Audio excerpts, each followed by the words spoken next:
All right, let's tackle one of the biggest questions out there. What are the rules that actually govern our universe?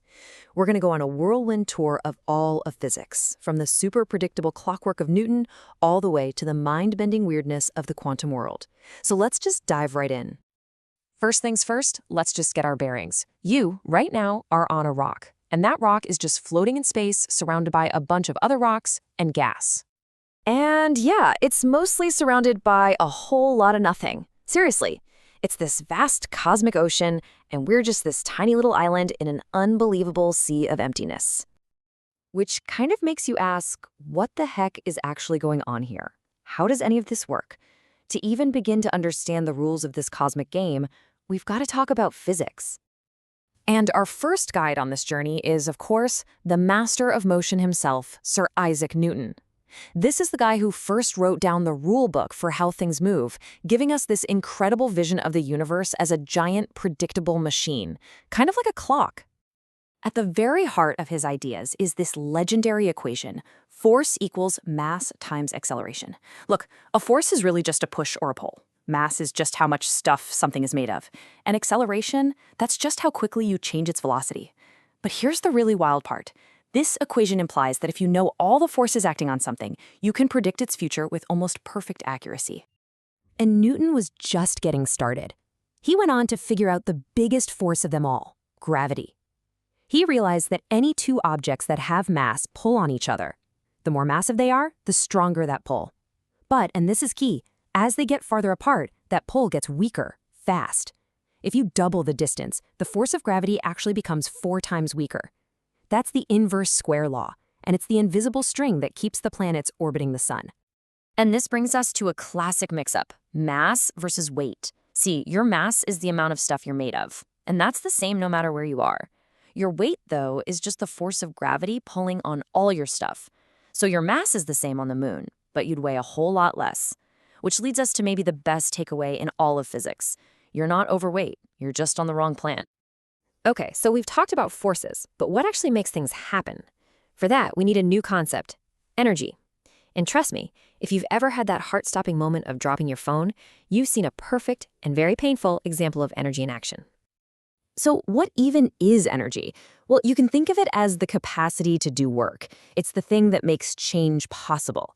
And it basically comes in 2 main flavors. You've got kinetic energy, which is the energy of motion, like a speeding car, and potential energy, which is stored energy, like a stretched out rubber band. The biggest rule here: energy can't be created or destroyed. It only gets transformed from one type to another. Now, physics has a very, very specific definition for the word work. It's a force applied over a distance. This leads to a kind of hilarious and honestly a little insulting consequence. Imagine you're trying to lift a weight that's just too heavy. You're straining, you're sweating, you feel like you did a ton of work. But since the weight didn't move, the distance was 0. So mathematically, you did absolutely no work. Yeah, physics says your feelings are invalid. Sorry. There's one more critical rule we need to talk about here: entropy. You can think of it as a measure of disorder in a system. And the thing is, the universe is on a one-way trip from order to chaos. A neat, tidy ice cube melts into a messy puddle, but that puddle will never spontaneously refreeze itself back into a perfect cube. This relentless, unstoppable increase in disorder, that's what we experience as the arrow of time, always moving forward. So, we've covered the forces that move planets and the energy that makes things go. But there is another invisible force that is all around us, powering our entire modern world. Let's dive into electricity and discover a secret connection that fundamentally changed everything. Take a look at this. On the left, we've got Newton's law for gravity, which handles the attraction between masses. On the right, we have Coulomb's law, which describes the force between electric charges. Notice anything? They are practically the same equation. It's Newton's law in disguise, just for charges instead of masses. Opposites attract, likes repel, and it all follows that exact same inverse square rule. But here's where it gets absolutely wild. A physicist named James Clerk Maxwell showed that a moving magnet creates an electric field, and a moving electric charge creates a magnetic field.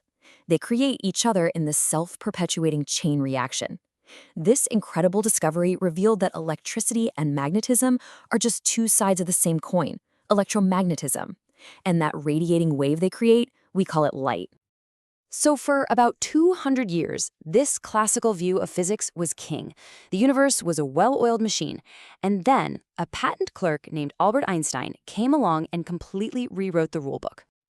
So let's just recap the old view real quick. According to Newton, gravity is an invisible force, right?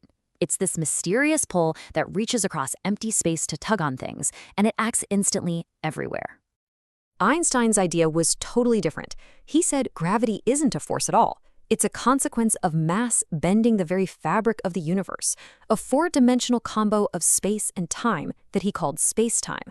So objects aren't being pulled, they're just following the straightest possible path through a reality that's been curved. And then he gave us this, the most famous equation in history. So what does it mean? It's revolutionary. Energy and mass are two different forms of the exact same thing. They're interchangeable.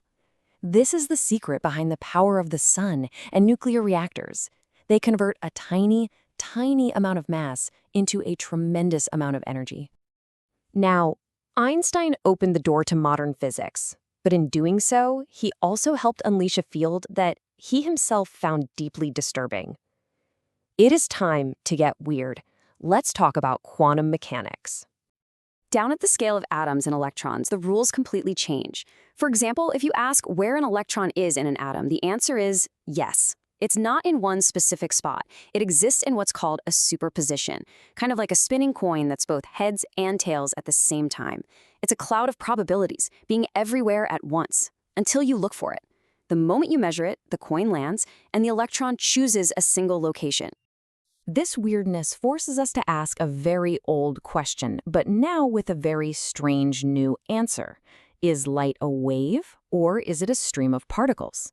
The famous double-slit experiment gives us the baffling answer. Okay, here's the crazy part. If you shoot photons, particles of light, through two slits, one at a time, you'd expect to get two simple lines on the detector behind them. But that's not what happens. They create a wave interference pattern, as if each individual photon passed through both slits at the same time and interfered with itself. And now for the final twist.